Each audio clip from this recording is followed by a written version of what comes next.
So, dumako naman tayo sa elements of school culture. So, may 5 elements of school culture. Ito yung norms, values, and beliefs, symbol and artifacts, stories that herald values, culture networks, rituals, traditions, and ceremonies. So, school culture function. School culture can foster a spirit that will able to improve performance in running its duty. It can also improve the quality of the school, and then school culture is also a factor that affects the improvement of school quality. So, gaya nga na sinabi ko kanina, it can improve school quality and can even give influence on improving the school's level. So, relationship between culture and society. So, as we all know, culture and society are closely interconnected, as culture helps to shape the values, beliefs, and behaviors of the people within a society. So, ganun din yung nangyari sa paaralan. So, culture will help na ma-shape yung values, beliefs, and behavior ng mga estudyante or ng mga mag-aaral na nandun sa institution na iyon. So, school climate. Ano nga ba ang school climate? School climate, it refers to the quality and character of the school life. School climate is based on patterns of students, parents, and school personnel's experience of school life and reflects norms, goals, values, interpersonal relationships, teaching and learning practices, and organizational structure. So, it is a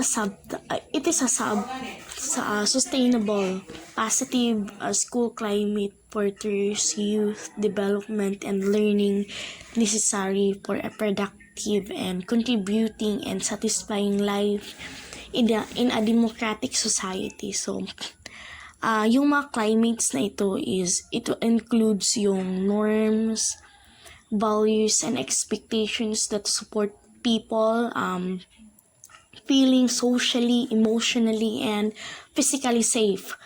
There also people are engaged and respected. Students, families, and educators work together to develop live and contribute shared school visions. It also educators model and nurture attitude that emphasize the benefits and satisfaction gained from learning. And lastly, each person contributes to the operations of the school and the care of the physical environment. There are 7 specific classification of school culture. First one is the collaborative school culture. Ito yung faculty and staff are sharing strong educational values, work together to pursue professional development, and are committed to improve their work despite of the individual differences. So, halimbawa nito is the celebration of Founders Week, college fiesta, or intramurals. So of course it will require full cooperation from different departments of the school to make the event successful.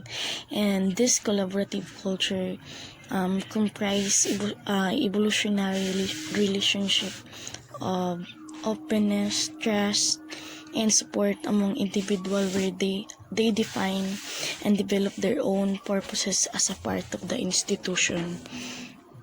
The second is the comfortable collaboration. So it is a congenial culture exists that values cooperation, courtesy, and compliance. Teachers may hesitate to voice disagreement with one another for fear of hurting someone's feelings. In comfortable collaboration school culture, it's important to get along than to teach effectively. This type of culture exists in CRMC among teacher versus teacher and teacher versus students. For example, in the meeting there is a lot of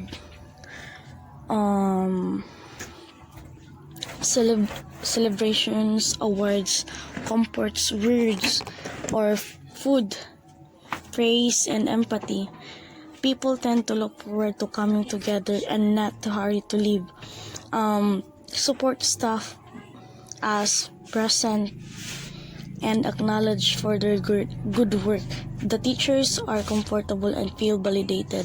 Self-esteem and self-efficacy are strong. It feels more like a party than a meeting. Mali. The third one is the contrived collegial. This is the leadership may generate contrive when they enforce collaboration. The teachers are expecting to meet and discuss students' progress and then file a report to prove they did. A contrived element may be a necessary starting point for change, but teacher ownership or collaboration needs to be furthered. For example, the administration meet the teachers and work to implement the curricula and instructional strategies developed. Contrived collegiality enhances administrative control. In contrived collegial, it is conducted. Posters implementation rather than development, education rather than training, contrived collegiality rather than collaborative culture. Next is the Balkanized. Despite of the unity shown by the institution, there is an imaginary wall among staff. Teachers recruit colleges forming cliques that compete for position, resources, and territory. Stronger cliques bully others by slowly bringing them down and backbite. This vivid among the different offices and departments inside the school. For example, teachers' cliques are arriving together like teams coming into the playing field, sitting together, whispering, and giggling at inside jokes. There is a competitive tone as members of cliques challenge other cliques to defend their opinions. There is an irrational defense of weak teachers when the conversations about improvement drift toward blame. In fact, the relationships forged among faculty members are more important than the school's mission. Next is the fragmented. Teachers functions as individuals with classroom doors staying closed and teachers having their own territory, and for the most part liking it in that way. For example, at faculty meeting, most teachers are very quiet. There is a calm sense of apathy. Some are grading papers, texting, or checking email as the meeting progresses. Most conversations are framed around housekeeping items.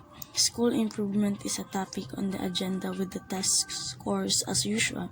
In this setting, autonomy trumps collaboration. Next is the toxic.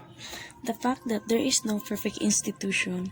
CMRC has also toxic culture. For example, some teachers don't show up new ideas are shut down quickly. Sarcasm and ridicule seems to be the primary tone with the most discussion.